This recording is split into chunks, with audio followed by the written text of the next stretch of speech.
Assalomu alaykum hammaga. O'rtoqlar, Zoom'da charchamayapsizlarmi? Sizlar bilan Shehroz. Sizlarni yana Amarkets YouTube kanalida ko'rib turganimdan xursandman.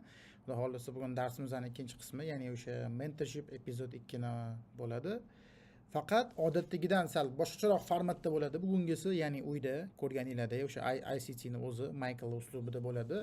Va bu bizga yanada sizlar bilan ko'proq gaplashish, bemalolroq, bo'lak tushunarliroq tilda dars o'tishimga xizmat qiladigan umiddaman. Faqat darsligimizni boshlashdan oldin o'tgan dars bo'yicha hozir realniy bozorda mana shu oxirgi haftamizda imенно buy side va sell side, ya'ni o'tgan darsdagi mavzu bo'yicha bozorda qanaqa imkoniyatlar bo'ldi va bozorda bunaqa holatda nimalarga e'tibor berish kerak edi, shu narsani ko'rib chiqamiz. Boshlashimizdan oldin Amarkets YouTube kanaliga obuna bo'linglar agar obuna bo'lmagan bo'lsanglar, chunki bu bizning mehnatimizni yanada ko'proq odamlar ko'rishiga va kontent tezroq o'sishiga yordam beradi. Like bosib qo'yamiz va kommentariyada kepkam qanaqa chiqqaniga bitta baho berib qo'yasizlar. Bo'lmasa sizlar bilan boshladik analiz qilishni. Sizlar bilan o'tgan hafta bizga buy side va sell side nuqtalari bo'yicha, ya'ni o'tgan birinchi darsimizda o'tgan mavzularimiz bo'yicha bozor bizga qanaqa imkoniyatlar berdi va o'zi qanaqa modellar ko'rsatdi bizga bozor. Birinchi bo'lib tillaga sizlarning e'tiboringlarni qaratmoqchiman. 1 soatlik time frame'ga, nimaga shu time frame'ni ham ozgina tushuntirib o'tib ketaman. Biza xohlagan modellar, ya'ni buy side va sell side nuqtalari o'tgan darsda tushuntirganimdek, har kuni bozor bizga buy side va sell side nuqtalarini joriy qilavermaydi. Va imенно biza bozorda yaxshi setup ko'rmayotganimizda o'sha yaxshi setup yasalayotgan bo'ladi o'z odatda, va o'sha moment biza sabr qilib o'zimizga kerakli bo'lgan setuplarni kutishni bilishimiz kerak. Bizning eng kuchli tomonimiz shu o'zi treyderlarni.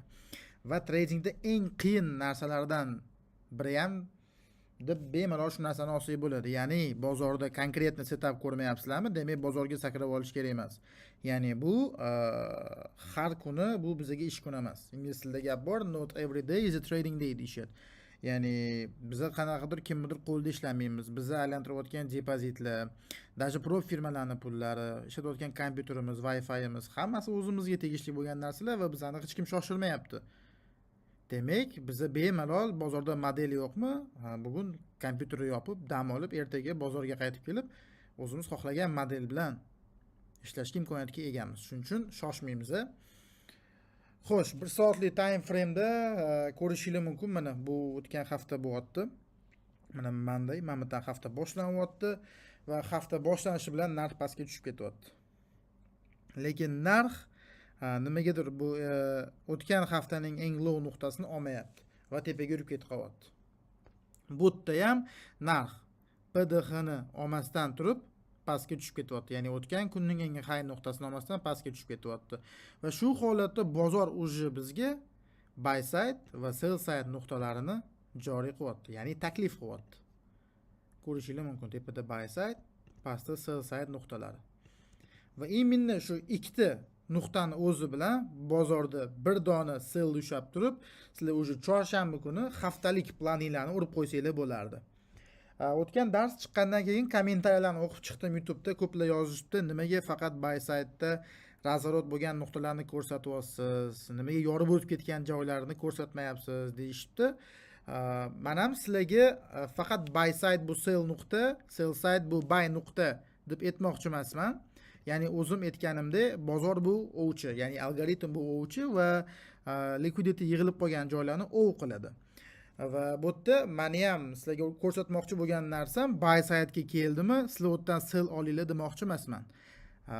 Lekin agar shu nuqtadagi kichkina time frame'da sizlarga asos berilsa, sell olsa bo'ladi. Qaysi vaziyatdaki bozor agar sizga sell side nuqtasini taklif qilsa, men bu buy side razvorotidan sell kirmasdim agar pastda sell side nuqtasi bo'lmaganda. Bu yerda muhim nuqta buy side'dan qaytayotgani emas, sell side'da hujum qilayotganimiz. Buy side liquidity'ni olingani bu narx uchun benzin va ko'rishingiz mumkin, imенно shu nuqta olingandan keyin bozor qanaqa impuls bilan pastga tushgan. Bu haftadagi eng katta impuls desak ham bo'ladi. Ya'ni imенно shu nuqta olingandan keyin buy stoplar ochildi va narx pastga tushib ketdi. va shu именно benzin kirgan paytda ishlash menga osonroq ishlashga yordam beradi. Men buy side'da razvorotida o'tirmaganman bu yerda. Buy side'dan razvorot bu bitta men uchun asos, to что narx sell side liquidityni katta ehtimol bilan hujum qiladi. Tasavvur qilinglar, bu minimumimiz, agar bu minimumni yangilab qo'yib va bozor bizga chiroyli sell side nuqtasini joriy qilmaganda, men bu nuqtaga e'tiborimni qaratmasdim va katta ehtimol bilan algoritm ham bu yerga qaytib kelmasdi-da, teparoqdagi buy side'larga qilgan bo'lardi. Ya'ni liquidityga hujum uyushtirgan bo'lardi. Lekin bu yerda ko'rishimiz mumkin, juda ham chiroyli model bo'lgan. Ya'ni bu tushish ham, bu chiqishda ham bozorda men o'tkazib yubordim. Chunki men kutyotgandim model yasanishini. Ya'ni bu vaqtda o'zida hamma atroflarda men уже katta ehtimol bilan narx buy side'ni olmoqchiligini tushunib yetdim, lekin baribir kirish nuqtasi topa olmaganim uchun kirganim yo'q. Lekin yana bir marta aytib o'taman, biz buy side'dan razvorot, sell side'dan ham razvorotga o'tirmaymiz. Biz nabarot narx buy side'ga chiqayotganini bildikmi, buy ishlashga harakat qilishimiz kerak. Sell side'ga tushayotganini bilishimiz kerakmi? Sell ishlashimiz kerak, sell side'gacha.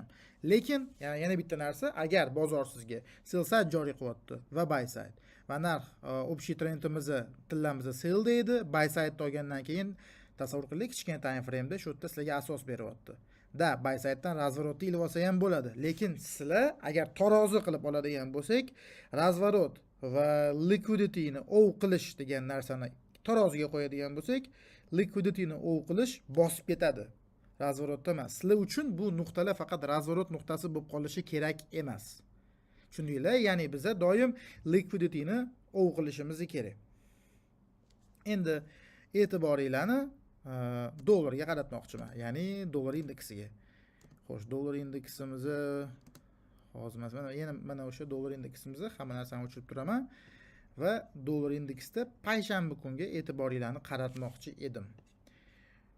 Xo'sh, payshanba kuni shunaqa narsa bo'pti. Mana o'sha payshanba narx ochilyapti. Ya'ni mana o'sha indikatorim bilan narx ochilyapti-da, tepaga yurishni boshlayapti. Power of 3 ni biladiganlar biladi, to что narx katta ehtimol bilan ochilgandan keyin tepaga yursa, New York sessiyasida pastga tushib ketish ehtimoli juda ham yuqori. Va men e'tiborimni shu yerda ikkita narsa tortdi. Men bu nuqtani qaradim, ya'ni imbalans 50%. Fair value ga 50% narx chiroyli qaytyapti va bu yerdagi eng muhim narsa ko'rishingiz mumkin. Men shu birinchi darsimizdagi, ya'ni mana bu lowdan sal teparoqda. Ya'ni o'sha sell side nuqtamiz. Sell side liquidity nuqtamiz. Уже men payshanba kuni shotda tushunib yetyapman, to что dollar sell side'da katta ehtimol bilan hujum qiladi bugun. Chunki narx ham как раз Power of 3 bo'yicha London tepaga yurib berdi va imbalans 50% zo'r hurmat qilyapti svechani tanalari va pastda sell side, ya'ni o'sha magnit nuqtamiz mavjud edi. Dollarni pastga analizini fonida men tushundim, to что yevro dollar parasida, funt dollar parasida men o'sha long qarashim kerak, ya'ni buy qarashim kerak. Va o'sha momentda o'zida men yevroga bordim. Именно yevroga borgan paytimda mana o'sha payshanba va yevro ham menga chiroyli buy side liquidity nuqtasini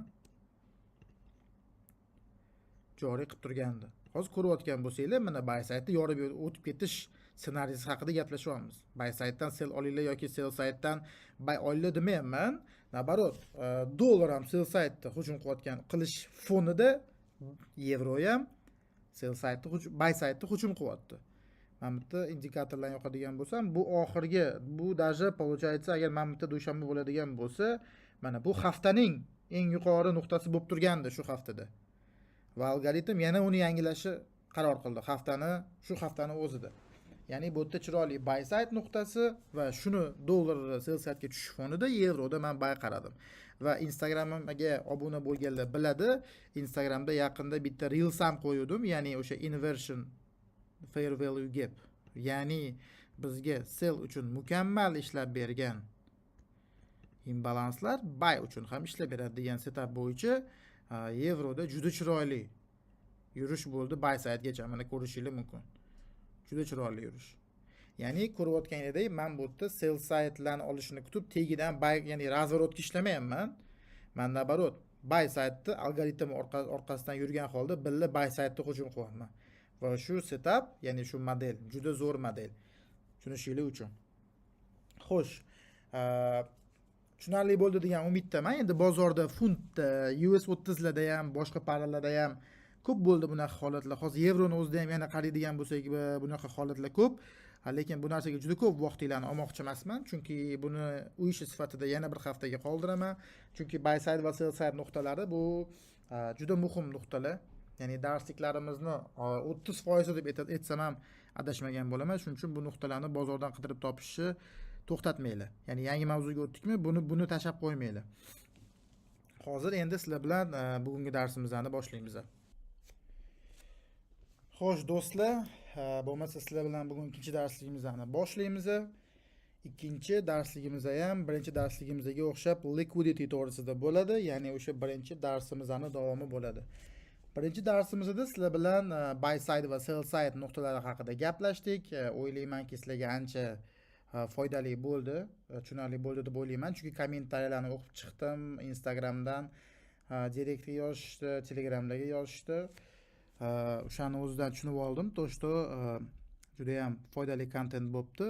Rahmat sizlarga. Shunchalik sizlar tomonidan shunaqa feedbacklar berib tursanglar, ya'ni izohlar qoldirib tursanglar postimizning tagida, men yanada ko'proq tushunib olaman. Sizlar bilan qanaqa qilib ishlash kerak, nimada kamchilik bo'lyapti, shu hammasini bemalol kommentariya bo'limi shu narsalar uchun.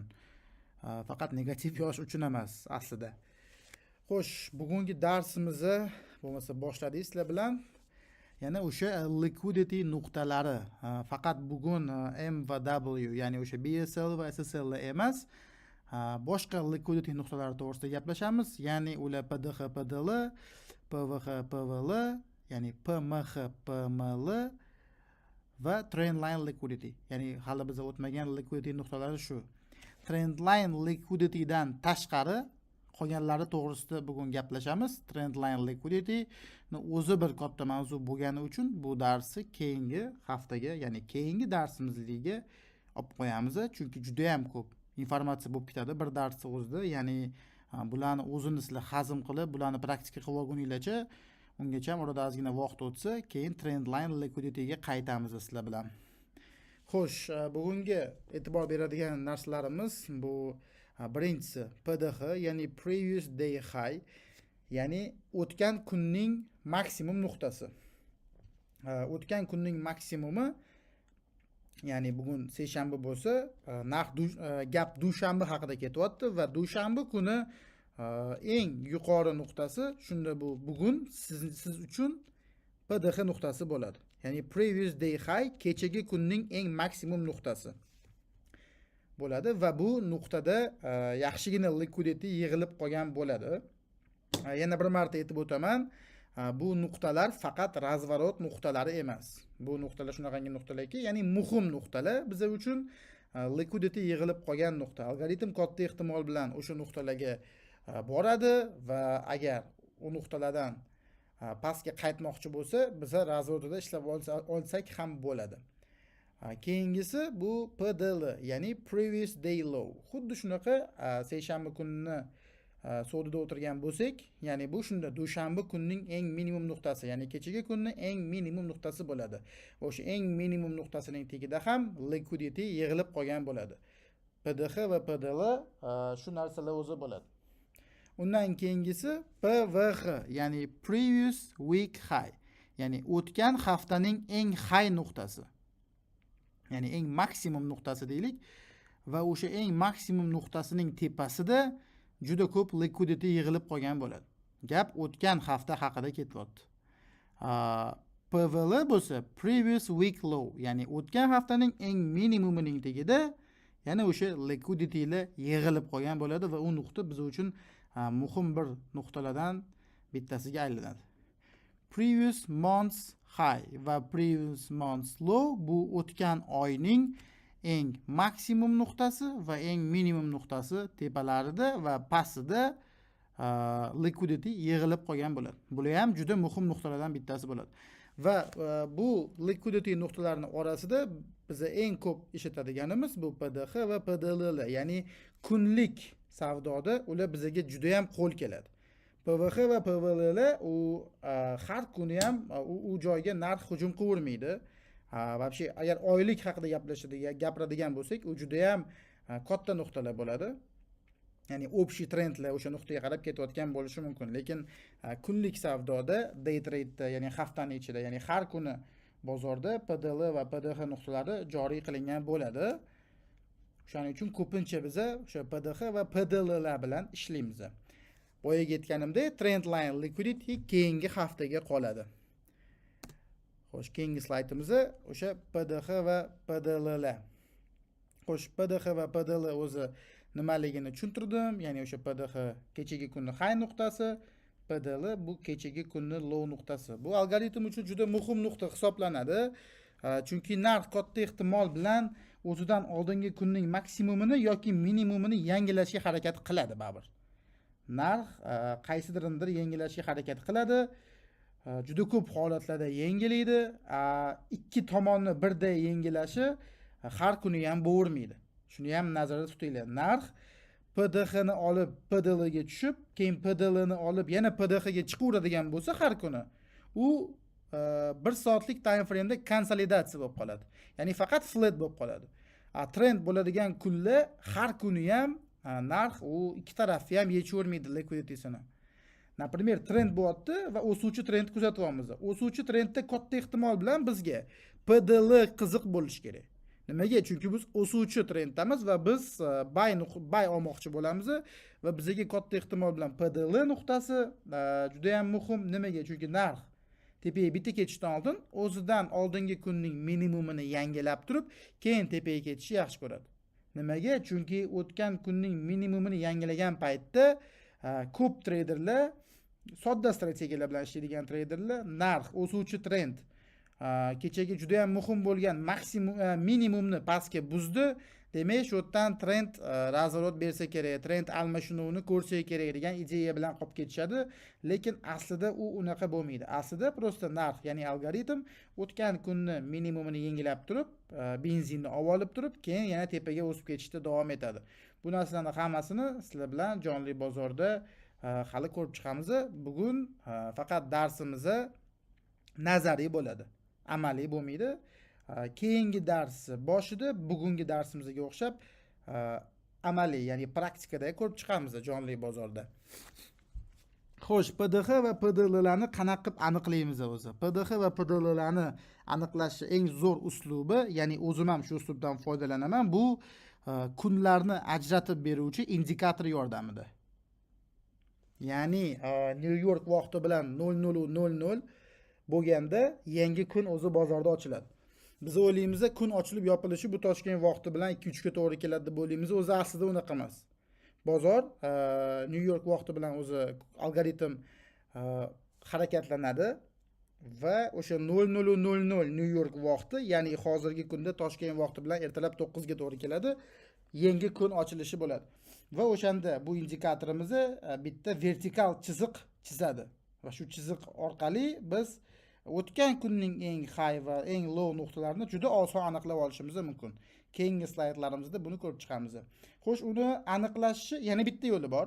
Ya'ni PDH va PDL ni aniqlashi boshqa bir yo'li, bu bir dona daily switch'ni o'zi bilan ham aniqlasak bo'ladi.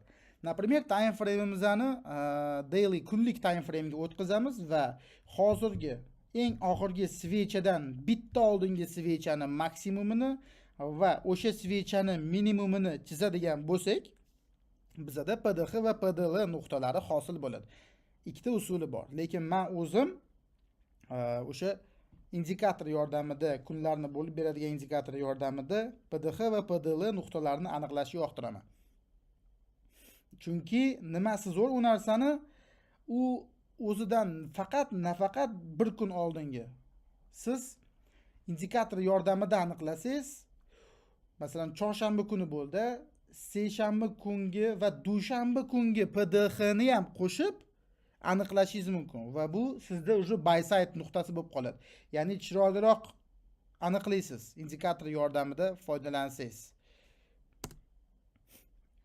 Xo'sh, bu mana o'sha ko'rinish va mana o'sha chiziqlar vaqtlariga e'tibor bermaymiz. Bu vaqtlariga e'tibor bermaymiz. Prosta bu chiziqlarni chizib chiqqanman. Bu har kuni vaqt bozor ochilib yopilish vaqti emas. Prosta sizlarga mana bu jarayonni ko'rsatish uchun vertikal chiziqlarni qo'lda chizib chiqqanman. Keyingi slaydlarda indikator to'g'risida ham gaplashamiz. Xo'sh, ko'rayotganinglarda 5 kun, ya'ni o'sha dushanbadan jumagacha bo'lgan kunlar va price action, ya'ni narx harakati. Bu narx harakati taxminan chizilgan, bozorda qanaqadir modellar faqat shunaqa bo'ladi degan ideya, ya'ni g'oya kelib qolmasin sizlarga, taxminan chizilgan g'oyalar.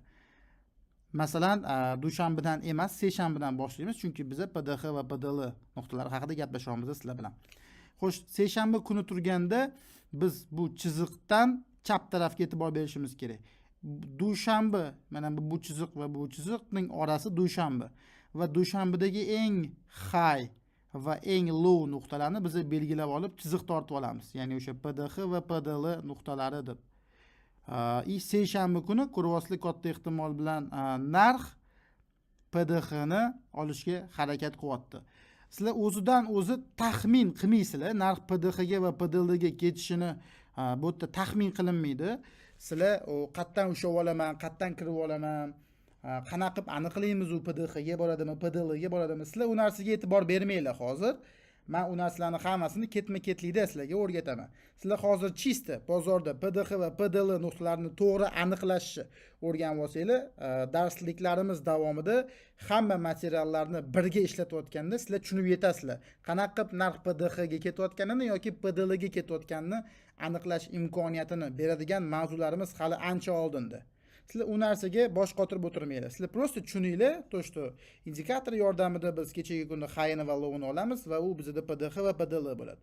Narx yengilab pastga yuryapti va PDX ni olib PDL ni ham yengilab turib narx shu yerda yopilyapti va kechagi kun narxi tepaga olib chiqmoqchi. Lekin ko'p holatlarda men o'zim ham kuzatganman, Osiyo bozori va London ochilishi bilan katta impuls bilan London manipulation degan narsa bor hozir. London ochilgandan keyin kechagi kunning minimumini yengilab turib narxi tepaga otib yuboradi. Bu model aniqlik darajasida xuddi shunaqa hosil bo'lmaydi. Bu taxminan chizilgan grafik. Lekin logikasi shundaki, ko'p holatlarda shu narx ochilishi bilan London sessiyasi kechagi kun low'ni belgilab turib va o'sha kunda kunning eng minimum nuqtasini hosil qilib tepaga algoritmni yurg'izib olish imkoniyatiga ega. Va biz endi buni emas, bu minimumni PDL deb belgilab olamiz. Bizda hozir chorshanba bo'lsa, PDXimiz qayerda qoldi? Seshanbani high. Chunki seshanbani high dushanbanikidan balandda. Va ko'rishingiz mumkin, katta ehtimol bilan narx o'sha bu PDX ni olyapti-da, pastga tashab turib, chorshanba kungi minimumga narx tashib yuboryapti. Va narx mana bunaqa holatlarni ham atalab chizib qo'ydim. Har kuni qaysidirindir обязательно oladigan narsa ham yo'q. Mana bu holatda PDX ni olmasdan turib ketyapti. Bu holatlarda endi narx bu yerda nima sodir qilyapti? Buy side nuqtasini qoldiryapti. Ya'ni sizlar bilan o'tgan mavzuyimiz. Ko'ryapsizlar, algoritm ko'p holatlarda ataylab shunaqa bozorda PDX ni olmasdan pastga tushib ketadigan momentlar ham bor. Ular to'g'risida ham gaplashamiz. Nimaga unaqa qiladi? Olib tushib ketsa bo'lardi-yu. Yo'q, nabarot, katta ehtimol bilan algoritm bu yerga keyinchalik qaytib kelish plani unda bo'ladigan bo'lsa, ko'p holatlarda olmasdan tushib ketadi va buy side ni hosil qiladi. Sizlar mumkin, aka, endi men bitta maksimumni olib tushib ketyapti-yu deyishingiz mumkin. Bu maksimumga e'tibor bermanglar. Bu taxminiy chizilgan grafik. Yana bir marta aytib o'taman. Xo'sh, bu PDX va PDL ni, ya'ni mana o'sha bu chiziqlar bizda indikator yordamida ko'rsatiladi. U indikatorni ham ko'rsataman. Xo'sh, keyingi slaydimiz va o'sha mana jonli bozordan bir misol ko'rishingiz mumkin. Mana o'sha indikator, ya'ni kunlari bo'lib beryapti va narx PDL ni olib turib o'sha, ya'ni o'sha PDL va sell side. Endi shu joyda ham bitta to'xtalmoqchiman. Siz uni bu nuqtani PDL deb ataysizmi yoki sell side nuqtasi deb ataysizmi? Buni ikkalarining farqi yo'q. Logikasi bu minimumni tagida yaxshigina liquidity borligi haqida bo'ldi. Siz xoh PDL deng, xoh sell side deng. Men o'zim PDX, PDL ni почти ishlatmayman. Men uchun bu nuqta buy side. Bu nuqta sell side. Men tushunaman bu narsa PDX va PDL, lekin logikasi ikkalovniki bitta. Ya'ni bu buy side emas, bu PDX deya olmaysiz. Yoki nabarot teskarisiga ayta olmaysiz. Bu kechagi kunning eng yuqori nuqtasi va eng minimum nuqtasi bo'ldi. PDX va PDL bo'ladi. Va u bir vaqtning o'zida siz uchun buy side va sell side nuqtasi. Tushundinglar? Buy side nuqtasi har doim ham ikkita high, ya'ni M ko'rinishida bo'lmasligi ham mumkin. Ya'ni doim ham M bo'lavermaydi. O'tgan darsda ataylab men bu gapni aytmadim, sizlarni chalg'ib qolmasligingiz uchun. O'tgan darsda chista M bilan W patternni misolda ko'rsatdim, lekin mana bu darsda aytyapman. Har doim ham double top yoki double bottom bo'lishi shart emas. Например, kechagi kunning high nuqtasi ham bu siz uchun buy side. Kechagi kunning low nuqtasi biz uchun sell side. Algoritm ko'ryapsizlar, PDL ni yengilab turib, PDX ga narx o'tyapti. PDX dan o'sha narxi yana yengilayapti-da, PDL ga tushib ketyapti. Mana o'sha yangi sell side. Общий trendimiz 0 da sell bo'lgani uchun men sizlarni e'tiboringlarni bu nuqtaga emas, bu nuqtaga qaratdim. Boyaga aytganimdek narsa. Ya'ni ko'p traderlar xato qilib qo'yishligi mumkin. Narx bunaqa impuls bilan mana bunaqa 1 soatlik maksimumlarni yengilasa, o'sha bridge trend, ya'ni o'suvchi trend boshlanib ketyapti degan ehtimollar kelib qolishi mumkin. Bir xilla bu high kutishadi. Ko'p holatlarda tan olinglar, mana shu high buzgandan keyin o'sha qaytishi, bu korreksiya va tepaga impuls kutiladi. Lekin общий trend sell bo'lgani uchun biz bor yo'g'i PDX ni qaraymiz, buy side to'yapti. Narx 1 soatlik time frame'da mana bu switchani domini o'zida agar 15 minutlikka boradigan bo'lsak, bu yerda ko'proq informatsiya borligini ko'rib turibmiz. Balki 15 minutlik order block bordir, narx kelib tushib ketayotgandir. Bu ko'ryapsizlar 30-may, o'sha iyun. Bu narsalar, ya'ni biz o'tayotgan konsepsiyalar bozorda har kuni mavjud. Har kuni siz savdo qila olasiz degani emas bu. Modellar, buy side, PDL nuqtalari, sell side'lar bor bozorda har kuni. Lekin chiroyli model bozorda har kuni yo'q. Aytmoqchiman, biz o'rgatayotgan narsa bu qachondir bir 3 oy oldin bo'lgan narsani screenshot qilib sizlarga ko'rsatmayapman. Bu mana shu hafta. Shu hafta bo'lgan narsa. Chorshanba, payshanba kunlari примерно. Даже mana bu kunni payshanba bo'ladi, keyin juma kuni oqib ketdi, to'g'rimi? Bu payshanba kuni, ya'ni oxirgi haftadan olyapman. Ya'ni algoritm PDX ni yengilab turib, PDL ga qarab tushib ketyapti. Общий trend sell degan oladigan bo'lsak, biz mana shu nuqtada sell ishlab olsak bo'lardi. Mamitidan men sizlarga sell kirib olinglar demoqchi emasman. Bu narsani o'rgatmayman men bu kanalda.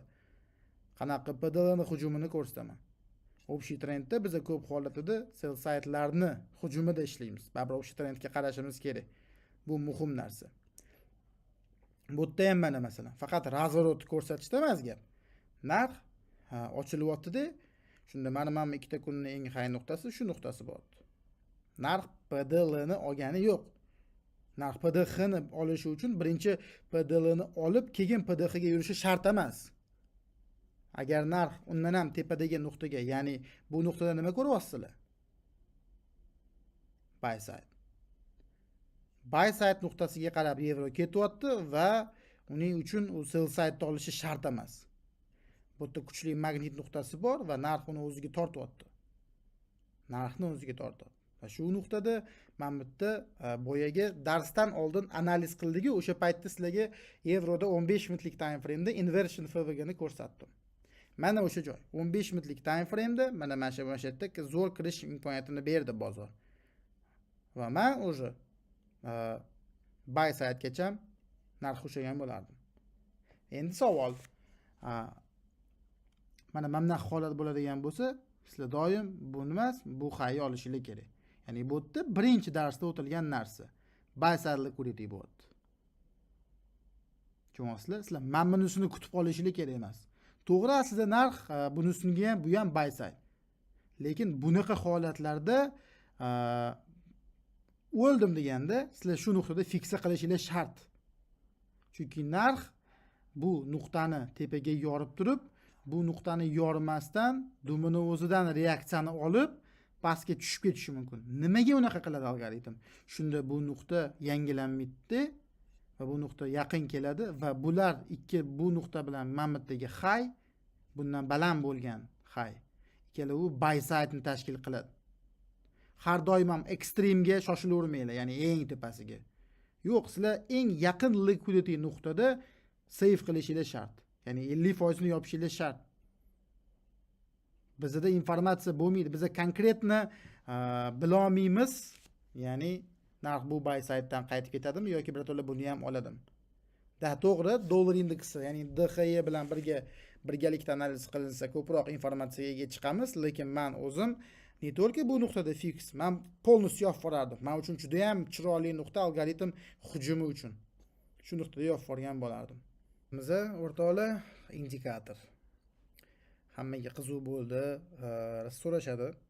Telegramda, Instagramda, YouTube'da kommentariyada ham yozishibdi. Shu haqida gaplashamiz sizlar bilan. Indikatorlar sifatida ikki og'iz narsa aytib o'tib ketmoqchiman. Sizga trend yo'nalishini ko'rsatadigan, buy uchun, sell uchun zonalar ko'rsatadigan, ya'ni sizni savdo ochishga qanaqadir g'oya beradigan va savdo ochishga undaydigan indikatorlarni hech qaysi ishlamaydi. Men sizlarga bitta o'zi indikator nimaligini bitta qisqacha tushuntiraman, ildizini. Indikator bor yo'g'i narxi orqasidan yurib, narxni sizga boshqacharoq ko'rsatib beradi. Tasavvur qiling, biz svechada ko'ramiz. Va indikator svechada emas, chiziq yordamida RSI deylik, trend ko'rsatyapti. Hech qachon indikator yordamida trendni aniqlab bo'lmaydi. Ya'ni indikator bozorda trend bo'lgandan keyin orqasidan chiziladi. Ya'ni aytishnik shunaqa kod qiladiki, narx tepaga ketayotgan bo'lsa, RSI trenddan sal pastroqda tegida, narxi svechalarning tegida bo'ladi. Ya'ni narx svecha, ya'ni chizilgandan keyin, ochilib yopilgandan keyin harakatni boshlaydi indikatorlar. Ya'ni o'sha RSI'lar ham. Bu qanaqadir magiический narsa emas, sizga savdoyingizni yaxshilaydigan, nabarot sizni chalg'itadi. Siz razvorotlarni RSI, masalan, razvorotlarni buy side'dan uchidan kirib olmoqchi bo'ladigan kirish nuqtalarini hech qachon RSI yordamida qila olmaysiz. Chunki tasavvur qilinglar, buy side'dan narx qaytyapti va pastga seryozni tashlab bo'lgandan keyin RSI qiyshayishni boshlaydi. Ya'ni sellga o'tishni boshlaydi. Shu o'tkazib yuborgan bo'lasizlar o'sha kirish nuqtasini. Har xil divergensiyalar, MACD'lar, ob'yomlarni ko'rsatadiganlar hammasi kech qoladi. Nimani hisobiga kech qoladi? Chunki u shunaqa kod qilingan. Ya'ni sizga boshqacha ko'rinishda narx haqida informatsiya beradi, faqat o'tib ketgandan keyin. Indikatorlar dars uchun zo'r. Ya'ni mentorlar zo'r foydalanadi indikatordan. 3 kun oldinga boradi, voy mana bitta ikkita RSI kesishyapti, shu yerda buy olsangiz bo'ladi deydi. Vaholanki hech qachon RSI sizni ko'zingiz oldida prям trend almashayotgan payt kesishmaydi. Hech qachon ishonmasangiz sinab ko'ringlar. Trend almashib bo'lib ancha yurib bo'lgandan keyin kesishadi. O'sha siz u payt kira olmaysiz buyga. Buy olsangiz chunki korreksiya sellga tushib ketishi mumkin. Shuning uchun sizga nimagadir, qanaqadir savdo g'oyasiga yordamlashuvchi indikatorlardan doim uzoqda bo'linglar. Doim hech qanday zonalarni chizadigan indikatorlardan uzoqda bo'ladi. Особенно hozir smart moneyning indikatori chiqib ketibdi. Boz-cho'tchi hammasini chizib tashlaydi, hamma OB'ni belgilab beradi. Nima qilasiz shunaqa paytda? Har bittasidan kirasiz. Har bitta OB'dan kirasiz. Umid qilib o'tirasiz ishlashiga. Vaholanki tradingda umid degan narsa yo'q. Kirib bo'lib umid qilib o'tiramiz, yursin deb. Bunaqa narsa yo'q, bu algoritm. Shuning uchun unaqa indikatorlardan вообще voz kechinglar. Вообще. Единственный bitta turdagi indikatorlar bor. Bu men ko'rsatgan indikator deb gapi boshlab qolmayman, xavotir olmanglar. Bizda unaqa marketing emas. Bir turdagi indikatorlar bor, ulardan haqiqatan foydalansa bo'ladi va ular informatsion indikatorlar. Ular sizga faqat ma'lumot beradi, g'oya bermaydi. Ya'ni kirish g'oyasini bermaydi, soatni ko'rsatadi. Sessiyani bo'lib berishi mumkin. Ya'ni va meni misolimda kunlarni bo'lib berishi mumkin, haftalarni bo'lib berishi mumkin. Va London sessiyasini Aziyadan ikki xil turburchi box korobka yordamida ajratib berishi mumkin. Ya'ni bu informatsiya beradi. U sizga London tugidi sel oldimi-edi? Mana shu hozir London boshlandi degan ideyani beradi. Yoki backtest qilayotgan paytingiz mamit London edi deb aytib turadi sizga, bo'ldi. U hech qanaqa sizni tradingingizga ta'sir o'tkazmaydi. Ya'ni qanaqa ma'noda ta'sir o'tkazmaydi? U zo'r yordam beradi nabarot. Bo'yi kerak bo'lsa RSI dan ancha foydali, lekin g'oya bermaydi. Shunaqa indikatorlar, yangilik qachonligini ko'rsatib turuvchi indikatorlar bor. 30 minutdan keyin yangilik degan indikator, например. Undan hech qanaqa nafi yo'q bunday o'ylab qaraganda. U informatsiya beradi xolos. Shunaqa turdagi indikatorlardan foydalansa bo'ladi. Va bugungi misolimizdagi indikator bu yulduzcha qo'yib qo'yganim, ya'ni ICT New York Midnight Open and 8:30 AM Open. Alpha ICT Trader 524 ta odam o'sha paytda edi. Bu sal o'zgarib turishi mumkin bu son. Shu bola tomonidan joriy qilingan indikatorni grafikka qo'shamiz. Grafikka qo'shib vaqtlarni hech nimasini nastroyka qilmaysizlar. Agar mabodo ranglari yoqmasa, ranglarni nastroyka qilib olsanglar bo'ladi o'zingizlar. Lekin vaqtlarga tegish shart emas. Xo'sh, endi kattaroq liquidity nuqtalariga o'tamiz. Ya'ni ular PVH va PVL. Ya'ni o'tgan haftaning eng maksimumi va eng minimumi tegida yig'ilib qolgan liquidity nuqtalari. Tushundinglar? Biz dailyni hozir qanaqa ko'rsatgan bo'lsam, bularni ham logikasi xuddi shunaqa. Ya'ni PVH ni tepasi bu buy side deb olsagan bo'ladi. Ya'ni liquidity yig'ilgan nuqta. PMH da ham xuddi shunaqa. PMH va PML bu faqat hafta emas, o'sha oy haqida gap ketyapti. Ya'ni aprel oyini oladigan bo'lsak, boshidan oxirigacha o'shaning orasida narx eng baland nuqtasi bu PMH va u odatda buy side. PML bu sell side nuqtasi. Chunki aprel oyining eng minimum nuqtasi bo'ladi. Buni tushundinglar.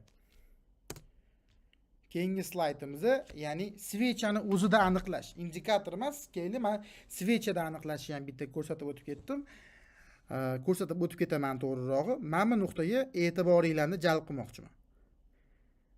Narx impuls berishdan oldin o'zidan bitta oldingi svechani high'ini yangilab turib, low'iga qarab hujumni boshladi. Bu bir kunlik svecha, daily svecha. Daily switch mana boyaga aytganimda, agar bu kun payqab qolgan bo'lsa, yana bitta ma'lumot o'rnida bitta narsani qo'shib o'tib ketaman. Shu yerda agar darsni e'tibor bilan o'tkazmasdan ko'rsanglar, har doim qanaqadir qo'shimcha informatsiyalar ham beraman. Hali o'tilmagan darslardan 2 minut gapirib o'tib ketishim mumkin. Ya'ni bugun biz faqat liquidityni o'tyapmiz, lekin e'tibor bergan bo'lsanglar, shu dars boshida dollar indeksini analiz qilayotganda bitta narsa aytib o'tdim. Narx katta ehtimol bilan kun ochilgandan keyin bir tarafga yurishni boshlaydi va u taraf ko'p holatlarda yolg'on bo'ladi dedim. Bu mavzuga hali qaytaman, lekin bu yerda ham shu logika. Qizil svechamizni bilamiz, tepadan ochilishi bo'ladi. Va ochilib bilan narx tepaga yurib, liquidityni yechib turib, o'sha keyingi yo'nalish o'zidan bitta oldingi svechaning low nuqtasiga yoki pastroqdagi sell side'ga. Men uchun PDH agar bu daily bo'lsa, shu nuqtada kirib kechagi kunning low nuqtasiga chiqib ketish men uchun bu ideal. Ya'ni yetadi menga, bir haftalik planga ham yetadi. Chunki kirish nuqtasida biz 10 pipsdan ko'p bo'lmaydi stopimiz. Bu yerda o'zida по-любому 50 punktdan ko'p yurish bo'ladi. Demak, sizda 1 ga 5 bor degani. 1% risk qilsangiz 5% daromad. Vaholanki haftaga 5% даже keragidan ham ko'proq degan bo'ladi. Men bu nuqtani chizdim, ya'ni mana svechada aniqlash deganda o'zidan bitta oldingi svechani mana high nuqtasi PDH, low nuqtasi PDL bo'ladi. Men bitta ham o'zim bu nuqtaga o'zim ahamiyat bermagandim, hozir ko'rib qoldim. Ko'rayotgan bo'lsangiz, svecha yana ochilyapti. Men bittagi ssenariy. Faqat bu safar liquidityni yetishimiz bunga qaraganda sal kamroq. Lekin PDH olinib, PDL ga hujum beryapti. Mana men bitta yanada chiroyliroq bo'lyapti, ya'ni nimaga? Ochilyapti tepaga yurib PDH ni olib turib, PDL ni olishi bilan narx tepaga impuls berib yuboryapti. Chunki kunlik planni bajarib bo'lyapti bu yerda narx. Va shu kun yopilyapti. Chunki bu daily switch. Ko'ryapsizlar qanaqa high-ga ataka, low-ga ataka ketyapti. Bu yerda ham high-ga ataka, low-ga ataka ketyapti. Lekin ko'p holatlarda sizlar bu narsaga, ya'ni bozorda hech qanaqa 100% ishlaydigan narsa yo'q. Buni men ko'p aytib kelaman. Ya'ni bu narsaning isbotini men bittagi konsolidatsiyada ko'rsatgan bo'lardim. Shunaqa kunlar bor, PDH ni ham va PDL ni ham olmagan kunlar ham mavjud. Bu kunlarni qanaqa qilib aniqlasa bo'ladi, bu haqida ham sizlar bilan hali gaplashamiz. Ya'ni o'sha yengilliklar yordamida, ya'ni Forex Factory'da bugun bizda kun qanaqa bizda yengilliklar borligidan kelib chiqib, bugungi kunimiz slabiy bo'ladimi, kuchli bo'ladimi? Bu birinchi faktor. Shunaqa faktorlarni hali darslarga qaytamiz. Ya'ni sizlar har kuni shunaqa bo'lar ekan, mana bunaqa bo'lar ekan, yo mana bunaqa bo'lar ekan deb qolmanglar. Mana bunaqa kunlar ham bor. Bu misolga o'tamiz. Narx tepaga impuls berishdan oldin boyaga o'tgan gapim. Minimumni yengilab, ya'ni narx ochilgan. Ya'ni dollar indeksda aytilgan gap. Ochilgan yashil svecha pastdan ochiladi. Ochilib narx pastga yurgan. Va boyaga aytgan gapimda ochilgandan keyingi birinchi harakat ko'p holatlarda yolg'on harakat. Va undan keyin tepaga impuls ko'ryapsizlar. Ya'ni ko'plar o'sib kelyapti-da narx. Buni sizlar 1 soatlik time frame'da tasavvur qilib qo'yinglar, bu daily. Ya'ni soatlikda o'sib kelyapti, tushyapti-da pastga. Korreksiya bo'lyapti. Yana tepaga ko'tarilyapti. Va narx yana o'sha minimumni yengilayapti. O'sha ko'p traderlar narx selga o'zgaradi deb boradi shu holatda. Aslida unaqa emas, u aslida o'suvchi trend va teparoqdagi liquidity zonaga ketyapti, balki PVH ga ketayotgandir. O'tgan haftaning maksimumiga. Va shu paytda siz foydalanyapsiz xolos. Siz uchun bu zo'r signal. Ya'ni ko'rayotganingizdek, ICT shunaqa narsa, hamma darsliklarni mozaika sifatida tera olishingiz kerak. Siz bitta buy side bilan plyusga chiqib qola olmaysiz. Bitta PDH bilan plyusga chiqib qola olmaysiz. Siz buy side'ga PDH ni qo'shasiz. Va men sizga trend line liquidity ni beraman.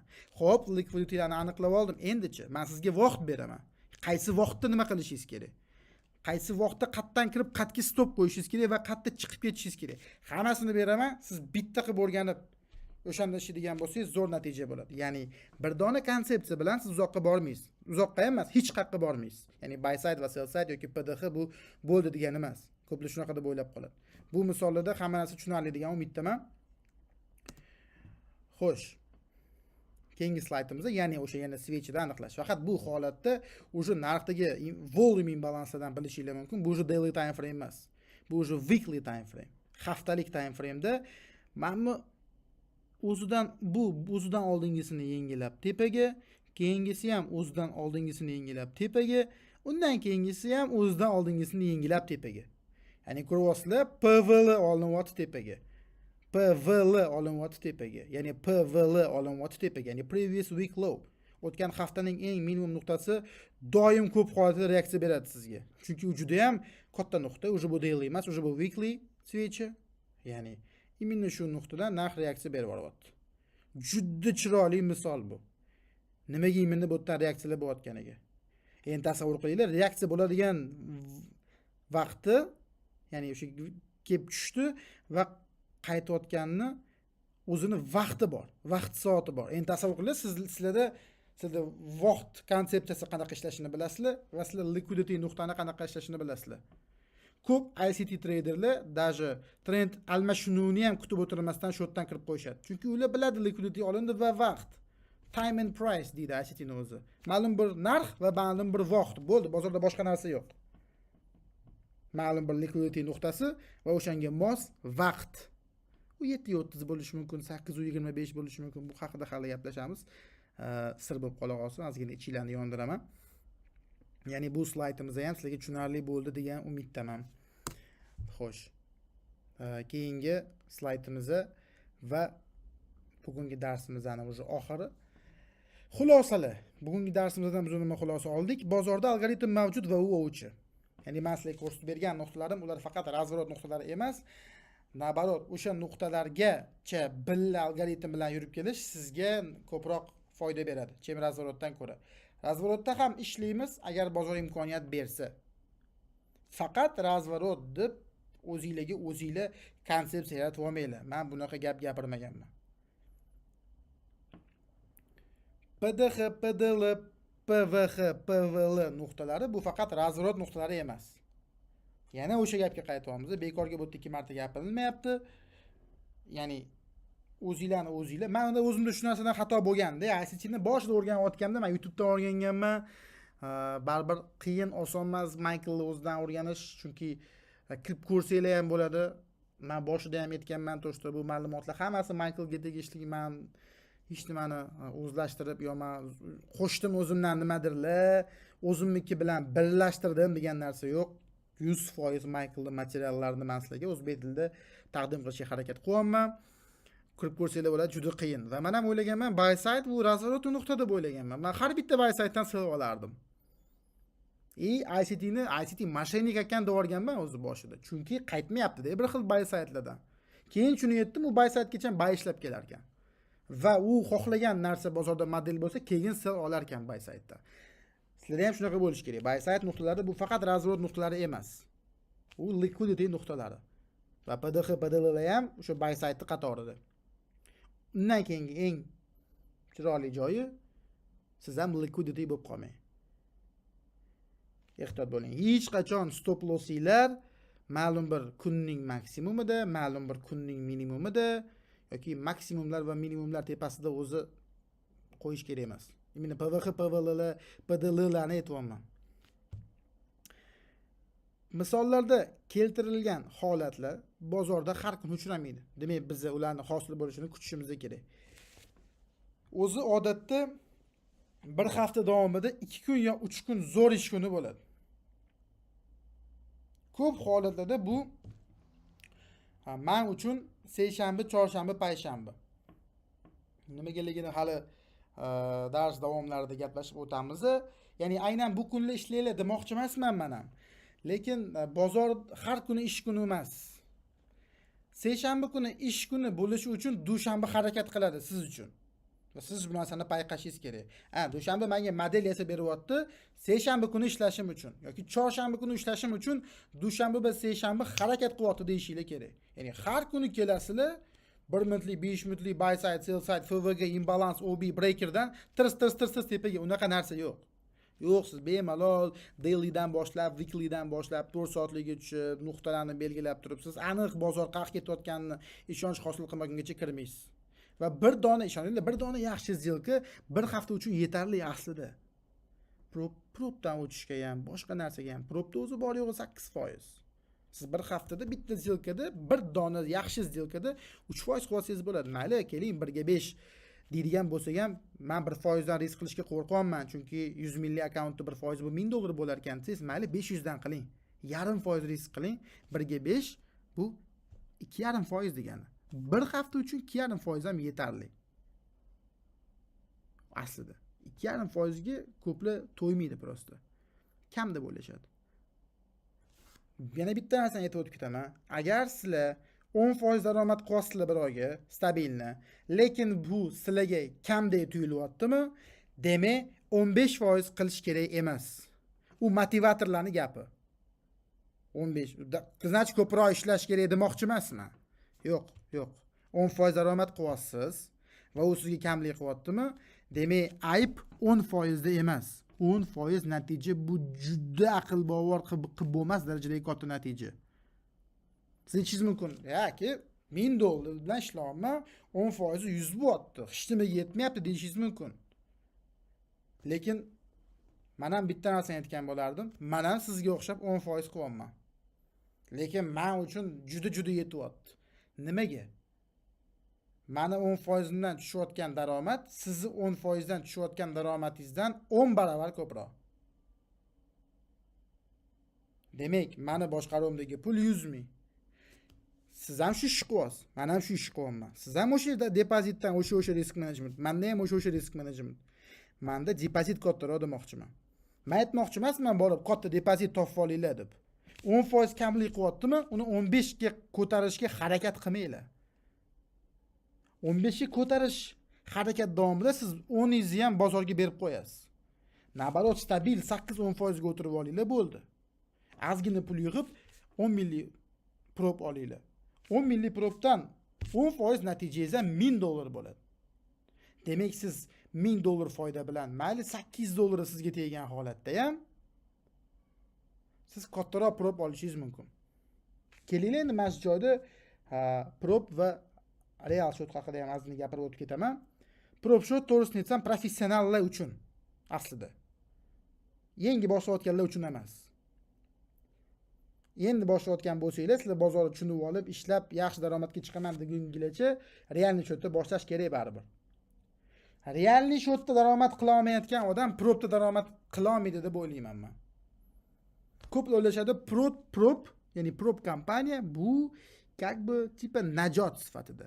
Ya'ni men prop o'taman, u yoq qilaman, bu yoq qilaman gapi yo'q, o'tsa bo'lmaydi demayapman. Lekin siz prop olguningizgacha ham siz уже professional trader bo'lishingiz kerak. Prop novichoklar uchun emas. Kunlik limit 5%, общий limit 10%. O'zingiz shotingizda-chi?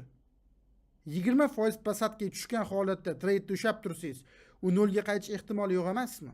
Yoki 20% dan qaytarib kelish imkoni yo'qmi? Bor albatta. Lekin propda yo'q.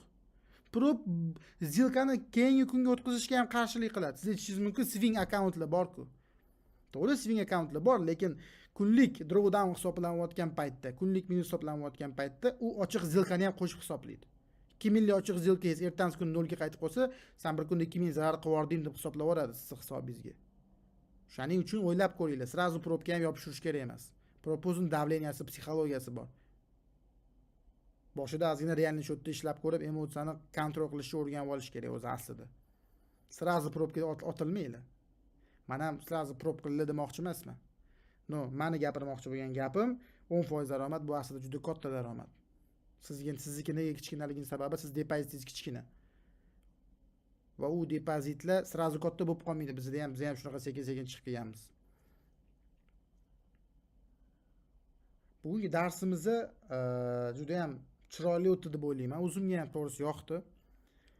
Baribir boshqa o'quvchilar bilan ham dars o'tganimda, o'tgan darsga solishtirganimda, endi men o'zim bilaman darsim qanaqa sifatda o'tganini o'zim his qilib turaman. Va hozir ayta olamanki, bugungi darsimiz juda chiroyli misollarga boy bo'ldi. Ozgina psixologik tomondan ham ozgina ma'lumotlar bo'ldi, sizlarga foydali bo'ldi degan umiddaman. O'zimga ham yoqdi to'g'risini aytsam. O'quvchilarimga ham hozir endi boshlanayotgan o'quvchilarimga ham bu dars chiqqandan keyin yana bir marta ko'rib qo'yiladi, bemalol maslahat beraman. Chunki haqiqatan juda ham chiroyli dars bo'ldi. Sizlarga foydali bo'ldi degan umiddaman. E'tiboringiz uchun rahmat. Videomizni, bu kamtarona mehnatimizni like, podpiska, kommentariya bilan to'ldirib qo'ysanglar biz xursand bo'lamiz. Men uchun to'g'risi qanaqa kommentariyalar soni va prosmotrlar soni hozirgi kunda juda ham muhim. Nimaga? Chunki ko'rgim kelyapti, to'g'ri haqiqatan kontent ko'p odamga yoqyapti. Va bu narsa meni единственный motivatsiyam. Bu ishimdan menga moliyaviy manfaat yo'q. YouTube menga pul to'lamaydi. Iliji qanaqadir kimdir menga bu narsa uchun qanaqadir bo'lmagan daromad to'layotgan joyi yo'q. Единственный motivatsiyam meni to'g'ri odamlar bu narsani ko'ryapti, odamlarga yoqyapti. Kommentariya, like topga chiqamiz. Qancha ko'p odam ko'radigan bo'lsa, bu meni shunchalik keyingi darsni sifatliroq chiqishiga undaydi. Sizlar bilan Shayxros keyingi darsda ko'rishguncha hammaga omad.